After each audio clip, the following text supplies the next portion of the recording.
ça escalade la Bentley. Regardez les branches qu'il a là, qui pendent.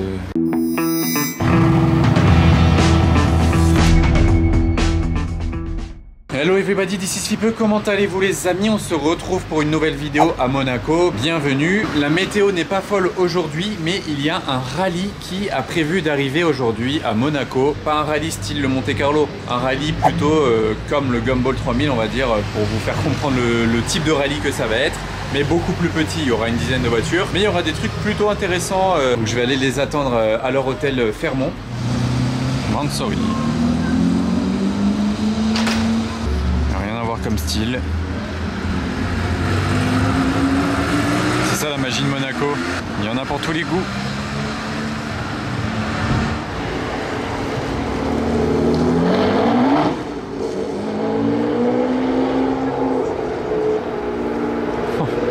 On dirait que les aides se sont déclenchées quand il a accéléré, que la voiture a failli chasser.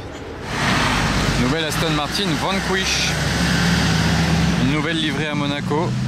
Bleu marine, on aurait dit. Elle impose hein, la Vanquish. Elle fait vraiment très costaud. Des gros pots d'échappement. Elle est bien imposante. L'arrière bien agressif. Et surtout le V12.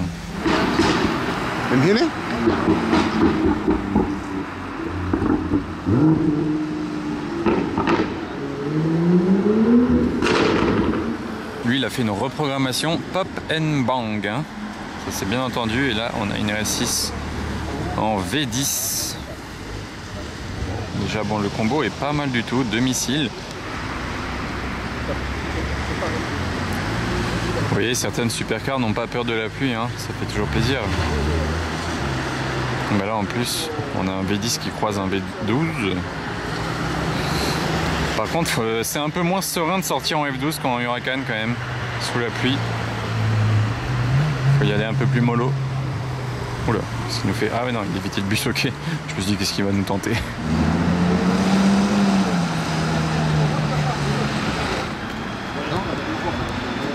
Bon là je m'y attendais encore moins sous la pluie. Allez, il faut que la Mercedes se bouge.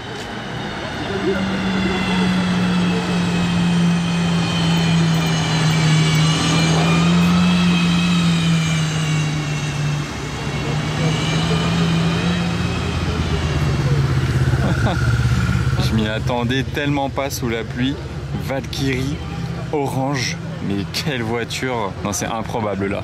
Là, sous la pluie, je m'attendais à tout sauf une Valkyrie aujourd'hui. Bah déjà, je m'attendais au rallye, mais qui est toujours pas arrivé. Mais on patiente de façon qualitative à Monaco. Celle-ci, je l'avais déjà vue, hein, vous la reconnaissez. Mais sous la pluie, non, ça, j'avais pas encore vu. Lui en mode électrique, il est hybride.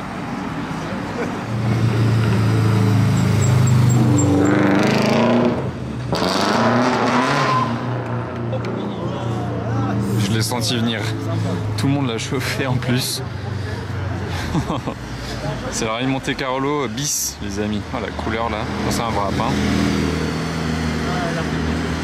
Il a tiré le frein avec la Subaru carrément.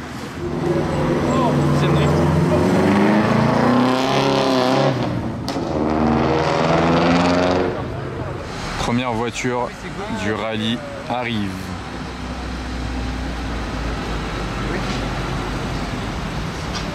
On a un 6x6 Brabus.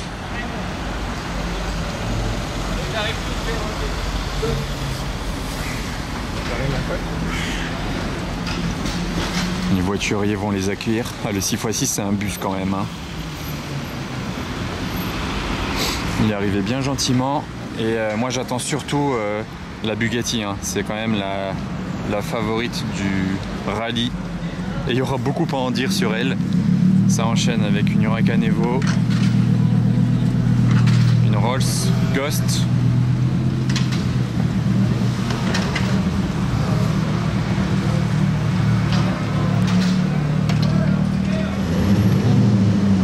une Cayenne Aman.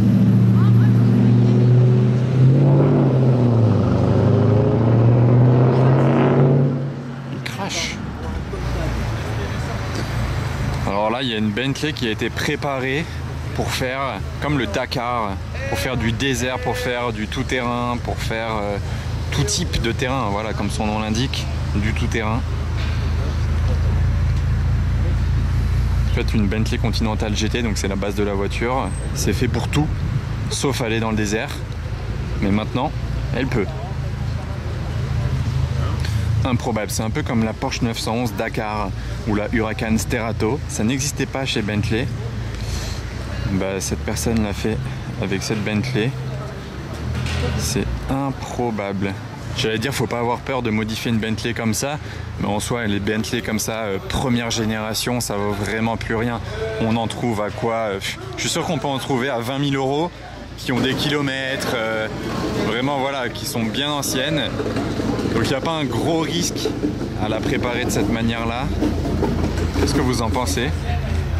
Même le moteur à la préparer, parce qu'elle fait un petit peu plus de bruit qu'une normale, j'ai l'impression. Enfin, c'est pas le même bruit en tout cas. Ils ont mis ça là, ici, pour rouler dans l'eau même. Regardez à côté du Defender. Elle est aussi haute.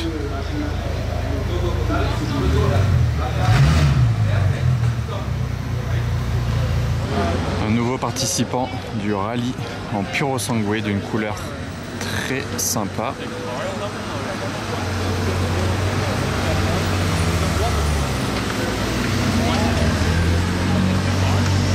Ceinture jaune.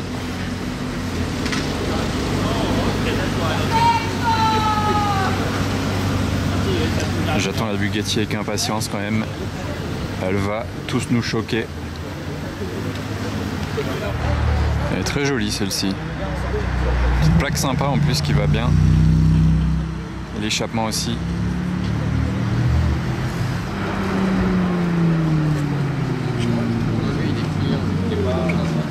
Rien à voir avec le rallye, mais ça vient au Fairmont en DBS.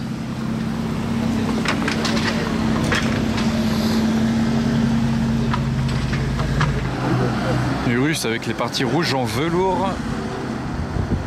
Très original.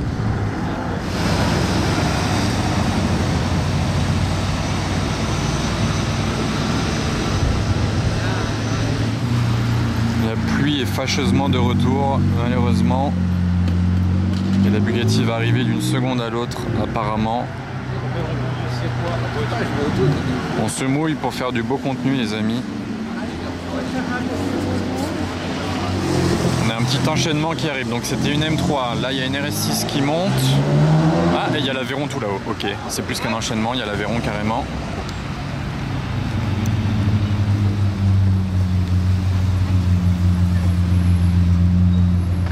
La Ventador S qui se retrouve au milieu du truc, elle est même pas du rallye, elle est de Monaco celle-ci. Et là on a l'Aveyron.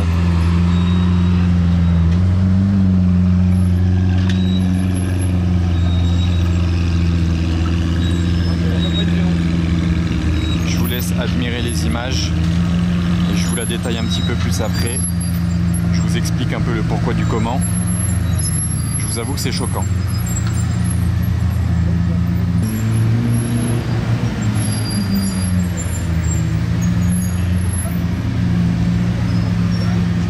Il vient de lever l'aileron en race mode, c'est cool.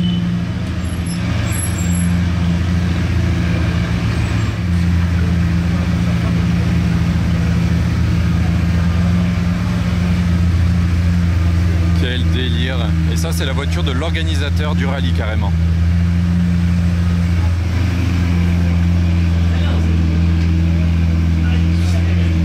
Quel délire, ben, c'est lui là, c'est lui en passager. Il a dû laisser la place à un ami à lui. Que dire les amis. Ah c'est bien, il l'a garé avec les roues tournées en tout cas. Race mode. C'est bien clean. L'extérieur, je vous rassure quand même, c'est qu'un wrap. La voiture n'est pas peinte de cette manière-là. Il est un peu fou, mais pas à ce point-là. Je dis il est un peu fou parce que il fait des trucs de fou avec ses voitures. Ce gars-là, il est connu pour faire vraiment des trucs de fou avec ses voitures. Il a une Bugatti Veyron, mais il a aussi une Bugatti Chiron. Sachez que c'est une Bugatti Veyron Grand Sport. Donc Grand Sport, le toit s'enlève. Mais si vous remarquez bien, il a les premiers phares des Bugatti Veyron, c'est-à-dire première génération. Donc ils sont beaucoup moins beaux que ceux de la Bugatti Veyron Grand Sport qui est la deuxième génération. Bon, déjà je vous montre comment elle est d'origine. Sans les modifications les amis, la voiture elle ressemble à ça. Je vous la mets sur mon écran là. Elle est comme ceci d'origine, donc magnifique bleu mat d'origine avec bleu brillant au milieu, les jantes de Grand Sport et les beaux phares de Grand Sport également. Donc elle est hyper classe, regardez la différence. Bon ok. Deuxièmement, ensuite le gars il l'avait wrappé comme ça une fois, il avait fait le rallye Bugatti. Elle était comme ça, elle avait encore les feux de Grand Sport, elle avait encore les jantes de Grand Sport. Et elle était en rose chrome un peu. Ensuite il l'a mise comme ça, un peu léopard bleu. Toujours avec les phares et les jantes de Grand Sport et les rétroviseurs chrome alu qu'il a toujours. Et après c'est un peu parti trop loin, il a enlevé les phares carrément de Grand Sport, il a mis des phares de première génération. Il avait même mis ces jantes là Bugatti qu'on voit là sur l'écran, je vous montre. Mais aujourd'hui c'est même pas ces mêmes jantes là, c'est encore des autres jantes, c'est la deuxième fois qu'il change les jantes de la Bugatti Veyron du coup. C'est vraiment très rare que quelqu'un wrappe sa Bugatti et lui il l'a fait 4 fois. Le nom de famille du propriétaire c'est Zitzman et il a carrément écrit en énorme ici. Il a refait le logo Bugatti, en fait le macaron Bugatti, mais il a mis son nom au milieu. C'est insolent. Tout ce qui lui passait par la tête, on dirait, il l'a mis sur son wrap. Même là, regardez sur les aérations du moteur, il y a ces petits écussons là en strass champagne. Il aime le champagne. Et vous voyez, ils ont fait un petit rallye. Ils sont partis de Suisse à Zurich, puis Andermatt, puis Milan, Cannes et Monaco. Là, ils viennent d'arriver à Monaco aujourd'hui, ils dorment là ce soir. Bon oui les amis, je vous vois déjà venir en commentaire. Vous allez à mon avis avoir des avis très tranchés. Je pense que très peu de monde va aimer le wrap de cette Bugatti, surtout le fait d'avoir fait ça sur une Bugatti. Mais relativisez un peu, qu'est-ce qui est mieux ou qu'est-ce qui est pire? Est-ce que c'est mieux de voir cette Bugatti wrappée de cette manière-là, que le gars il change tout le temps de wrap mais qu'il la roule énormément, qu'il la sort, qu'il sort de son pays avec? Qu'est-ce qui est mieux du coup? Qu'on la voit partout comme ça et qu'il la roule, ou quelqu'un qui a une Bugatti Veyron et qui ne la roule jamais, qui a les kilomètres d'usine, elle est dans son garage, elle ne sort jamais, la voiture il l'a mais pour ne pas la montrer. Donc qu'est-ce qui est mieux, qu'est-ce qui est pire? Ok, il y a tous les wraps, mais au moins il la roule. Il fait des rallyes, il la sort avec ses amis, il la montre aux gens, il ouvre la voiture, il la partage à ses amis, il partage sur ses réseaux sociaux. Donc je préfère quand même ça que quelqu'un qui a une Bugatti et que la voiture elle sert à rien, elle est oubliée au fond d'un garage, c'est une garage queen, c'est juste un investissement, il n'y a aucun plaisir derrière, voilà, il faut relativiser. Oula, j'étais pas prêt. L'ambiance dans ces rallyes là, il se passe de ces trucs, c'est vraiment trop drôle, improbable. Là il y a Batman qui nous quitte, en Aventadores. Hey Tino, was denn ohne mich? Ah bah, je vous ai dit, il est fou. Il veut aussi monter. Ça escalade la Bentley, normal, il n'y a plus rien à perdre.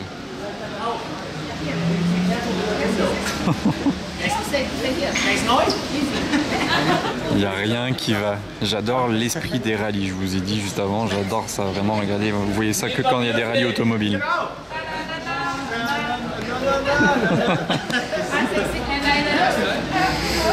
Et le gars il est propriétaire d'une Bugatti Veyron, d'une Bugatti Chiron. Donc ça c'est la Veyron Grand Sport, 1001 chevaux. Je pense qu'il l'a laissé d'origine à ce niveau-là. Et cette très belle Portofino qui était arrivée en même temps tout à l'heure quand la Bugatti est arrivée à l'hôtel. Et d'ailleurs j'étais en train de me dire, ça fait pas un peu bizarre cette partie-là? Regardez, on dirait que la roue elle est vraiment trop rentrée par rapport à la carrosserie. On dirait que quand ils ont changé les jantes, ils ont mal recalé les roues, non? Qu'est-ce que c'est que ça? Je sais pas, ça me paraît un petit peu trop rentré, ça fait un petit peu bizarre. Ou alors c'est qu'une impression, mais là ici ça me paraît un peu étrange. En plus elle a les jantes assorties aux autocollants dorés du rallye. Son rallye il l'a appelé Go Luxury. Et d'ailleurs il a wrappé la voiture, donc il a enlevé les logos qui étaient sur la carrosserie et il l'a pas remis. À l'arrière normalement il y a un EB, vous voyez? Il l'a pas recollé sur la carrosserie. D'ailleurs là on peut bien voir le gros silencieux et l'échappement bien énorme qui a l'air bien d'origine également. D'ailleurs c'est quand même pas tous les jours qu'on voit des G6x6 à Monaco. Celui-là il a un échappement Brabus et il est immatriculé en Allemagne. Dans la benne il n'a pas la roue de secours, normalement il y en a une grosse là au centre. La hauteur de cette voiture c'est un camion. Regardez elle a le X6 à côté, on dirait quoi? On dirait une série 3, même pas une série 1. Je en profite pour vous montrer l'intérieur un peu mieux que tout à l'heure parce que le propriétaire nous a ouvert la voiture. Regardez les branches qu'il a là qui pendent à l'aération à gauche. Je sais pas c'est une branche de quoi, mais c'est improbable. C'est vraiment... Et on voit d'ailleurs la couleur d'origine de la voiture, le bleu mat, dont je vous ai parlé tout à l'heure. Comme ça je vous ai pas menti, vous voyez, c'est dur à y croire hein, quand on la voit dans cet état-là entre guillemets. Il m'a même laissé m'asseoir dedans. Je vais pas tout lui dérégler, je suis un peu trop grand, je me mets juste à moitié à l'extérieur. Mais ça fait toujours plaisir de s'asseoir dans une Bugatti Veyron, ça fait toujours quelque chose. C'est un moment vraiment privilégié. Et je partage ça avec vous. La console centrale en aluminium, magnifique. C'est un peu sombre, désolé. Mais fallait quand même que je partage ça avec vous les amis. Le compteur à 1001 ici pour les 1001 chevaux. C'est vraiment une expérience de dingue. Et merci aussi à Azerix qui parle avec le propriétaire. Et là la petite horloge Bugatti. Moment très privilégié. Et je vous montre la clé qui est assortie au cuir de la voiture. Donc marron, vous voyez c'est le même marron. Comme vous pouvez le voir ici. Clé d'origine Bugatti en cuir. En tout cas moi c'est même pas le wrap qui me choque sur cette Bugatti, c'est le fait que le gars il a mis les phares de première génération de Bugatti Veyron. Ça franchement ça me choque plus que tout, je pense que c'est le seul à avoir fait ça au monde. Ça a le mérite d'être original, encore plus original que le wrap. Même les jantes, il a changé 2 fois de jantes. En tout cas j'espère que ça vous aura plu les amis, ça change un petit peu. N'oubliez pas de vous abonner et à très vite.